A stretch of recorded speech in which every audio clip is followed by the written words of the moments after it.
more about this decision by the FATF. What will happen? Will it bode in the positive for Pakistan or not? We've been joined by Usman Chohan, who is a political economist. Usman, thank you very much to have joined us. Usman, there are so many questions when it comes to the FATF and Pakistan's relationship with it. But let's start with the very evident. What is going to happen in this meeting? In this meeting, essentially, they will look at how much progress has been made since the previous meeting in October 2020. There were 6 points at that time where they felt, out of 27, where they felt that more work has to be done. And now will be a case for us to have a virtual participation in the plenary and argue that we've made progress on those points as well. If we make sufficient progress on all 27 points, then there's no basis to keep us on the grey list any longer. All right, Usman, how biased or unbiased is the FATF? Let me put it out very bluntly. The FATF itself doesn't have any bias, but the agents that run it, lobby for it, control it, have immense biases. And what I mean by that is the United States has a very vocal presence in the FATF, directs or misdirects it, and then its mirror bodies such as the Asia-Pacific Group are severely manipulated by India and Australia and other countries. They're lobbying, you mean? They're lobbying, but they also do advocacy work, negative advocacy work, not just lobbying, but negative advocacy work. They try to put as much evidence against any country that they deem hostile, and they try to manipulate the proceedings in a way that whatever you present doesn't look good enough to them. All right. When you say whatever you present doesn't look good enough to them, let's talk a little bit about India before we go back to Pakistan and this decision that is going to be taken. India has a $500 billion black economy. India has been involved in financial terrorism that has been proven through the dossiers that Pakistan has provided to the international communities. What is stopping the FATF from putting India on the grey or on the blacklist? There is no logical reason not to put India on the blacklist because, as you said, not only do they do as per the dossiers that have been elaborately presented, they are participating in financial terrorism, but also the size of their informal economy, their black economy, is immense. That is correct that it's about $500 billion, and that's not our estimate, that is an Indian estimate of the Indian Accounting Association. So the fact that they have such a large economy makes a logical basis to put them in. But this is not a logical procedure. The FATF is not working on logic as much as it likes to present itself as a dispassionate evaluator through a mutual process. It isn't, because the entire process has a lot of accounting and a lot of lawyering, but it is subject to it's a matter of subjectivity. So, for example, you'll say, I have done this much, and they'll say, well, you should really have done this much. And that is all of this is subjective in your point of view? To a large extent, even though the language is accounting-based and it is technical, but there are targets and objectives that are measured through the eyes of the subject, which is contentious. What are the targets and the objectives of the FATF as far as Pakistan is concerned? You understand political economy. The targets are multifaceted, but at the core of it, there are money laundering issues and terrorist financing issues, according to the FATF. All right. And that means that you have to strike against banned outfits, you have to regularize certain parts of the economy, you have to have oversight over the system, and it's a very, very vast network of things. That's why Pakistan has passed so many laws recently, made so many amendments recently, because it is a multi-pronged thing. 27 points is basically a shadow of the entire economy in a sense. And how do you transform that at 3-month intervals? I don't understand why the intervals are so short to make such radical transformations, since the United States wouldn't be able to do what it's asking us to do, the FATF. Now let's come to Pakistan's response and how it has been abiding by all that has been requested or told by the FATF.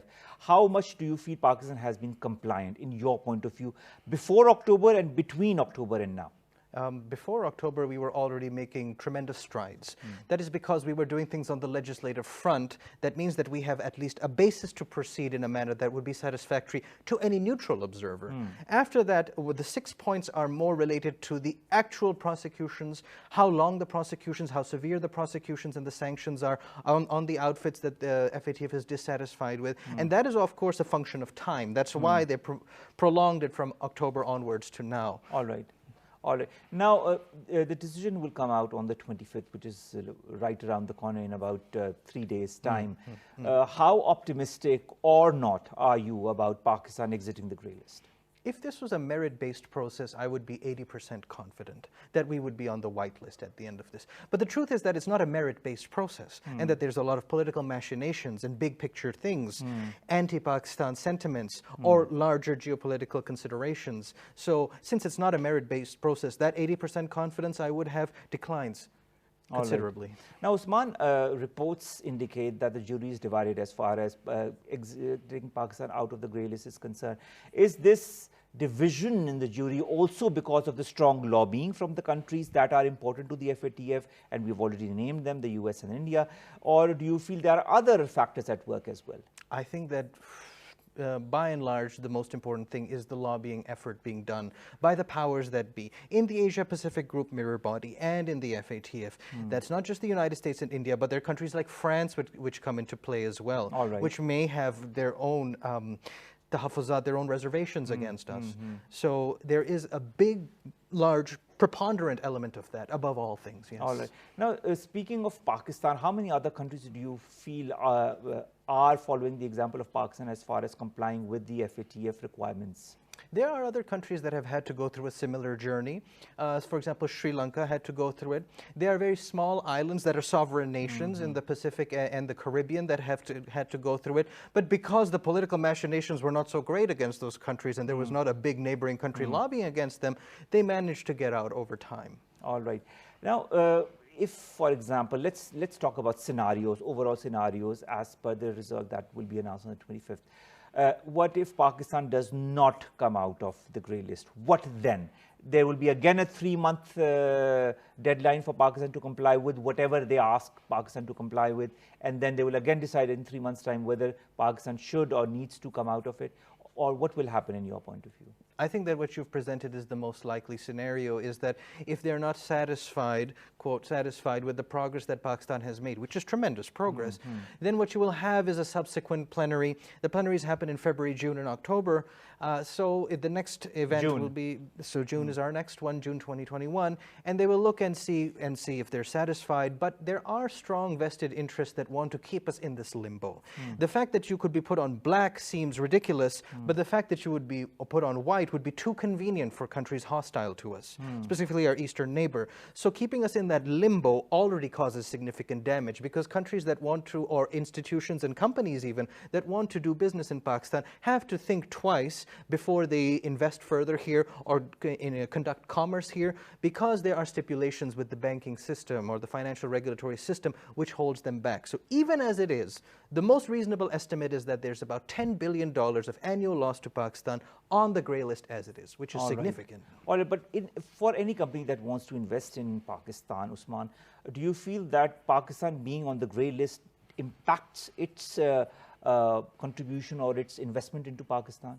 I do believe that that is the case, and I think that's particularly true for large multinationals, which have to deal with lobbying even in Washington, for example, or with Brussels if they're European. And so for large multinationals, they have presence already, most of the big ones do, but for those that aren't here and are interested, they will look at a list of emerging markets, and because Pakistan is an emerging market on the grey list, it may come further down their priority of allocating capital. All right. Now this, do you feel finally, I mean, this is a very candid question, answer it in a yes or no or whatever way you want it. Is Pakistan's inclusion in the grey list or its continuation in, to be in the grey list despite all the measures that it has taken? Of course, the decision will be coming on the 25th. We'll wait and see. But till now, the fact that Pakistan is still in the grey list, is it a pressure tactic? Yes, it is a pressure tactic. That's the candid answer. The reason it's a pressure tactic is because it is very difficult to put Pakistan in a corner based on, for example, conventional military or nuclear umbrella. Those things are too serious. So you have hybrid warfare, fifth generation warfare, in which economics becomes an open tool where the general public doesn't immediately understand what is underway. Not just our public, but publics abroad. So you can play all sorts of gimmickry in the financial system, because the global financial system is also characterized by distortions. Profiting from those distortions is a very easy way of putting pressure on Pakistan. All right. All right, all right. Thank you very much, Usman Chohan, to have joined us, and of course to have been very candid, because I wanted that.